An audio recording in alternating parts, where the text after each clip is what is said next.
राव साहब, गुड़गांव घूम लिया, रेवाड़ी घूम लिया, बादशाहपुर घूम लिया, मेवात कई बार आ गया, कैसा चुनाव मान रहे हो? आज पहली बार मैं गांव टू गांव फिरोजपुर झिरका में जा रहा हूं और मेरे अभी सिर्फ 6-7 प्रोग्राम हुए। मैं तो सोच रहा था कि 10-12 प्रोग्राम आराम से हो जाएंगे, लेकिन जिस तरह से भीड़ हर एक प्रोग्राम के अंदर आ रही है, भीषण गर्मी, दोपहर को 2 बजे 3 बजे भी मतलब हज़ारों की तादाद में लोग इंतज़ार कर रहे हैं, तो मुझे लग रहा है कि अच्छा चल रहा है और आने वाले समय के अंदर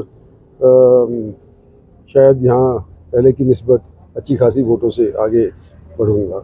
तो क्या इस बार राज बब्बर से फाइट मान रहे हैं या ऐसा मान रहे हैं जो जैसा कैप्टन से चुनाव रहा था? देखो, ये तो पब्लिक के हाथ की बात है, पर मैं तो यही कह सकता हूँ कि मैं जो भी इलेक्शन लड़ा हूँ उसी हल्के से लड़ा हूँ।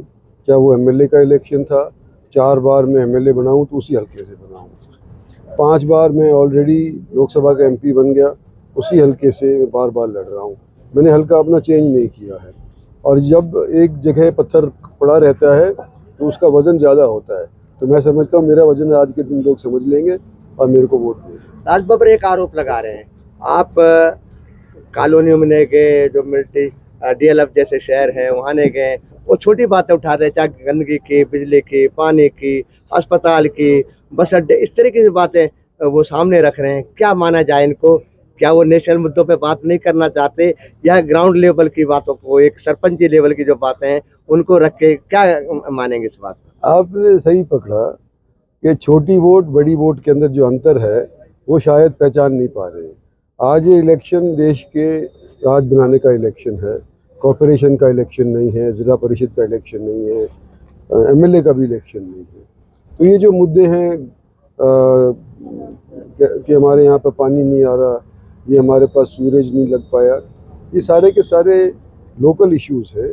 और ये जब लोकल इश्यूज़ के इलेक्शन आएंगे, जैसे एमएलए के आएंगे, कॉरपोरेशन के आएंगे, म्यूनसिपैलिटी के आएंगे, उस टाइम पे उसको चर्चित करना चाहिए। इस वक्त देश के इलेक्शन है, देश का निर्माण होने जा रहा है, देश को विकसित बनाने की हम कोशिश कर रहे हैं।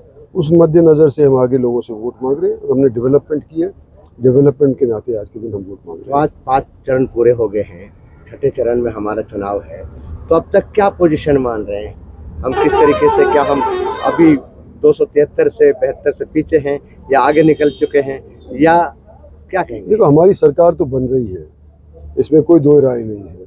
सिर्फ इतनी बार राय है कि कितने से बनेगी, और वो गर्मी की वजह से इस वक्त थोड़ी सी वोटिंग परसेंटेज हो सकता है थोड़ी डाउन हो जाए।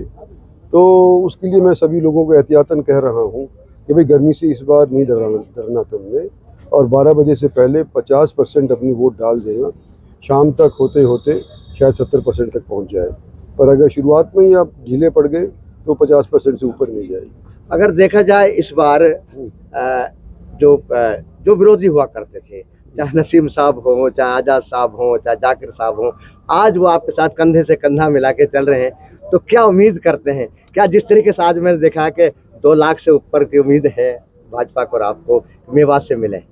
फिरोजपुर झिरका का जो मैं दौरा कर रहा हूँ, तो हमारे तीनों दिग्गज मेरे साथ रहे और मैंने इनसे पूछा था क्या आइडिया है आपका, तो कहते मैं तो 70,000 के करीब सोच रहा हूँ कि मेरे को मत मिलेंगे फिरोजपुर झिरका से।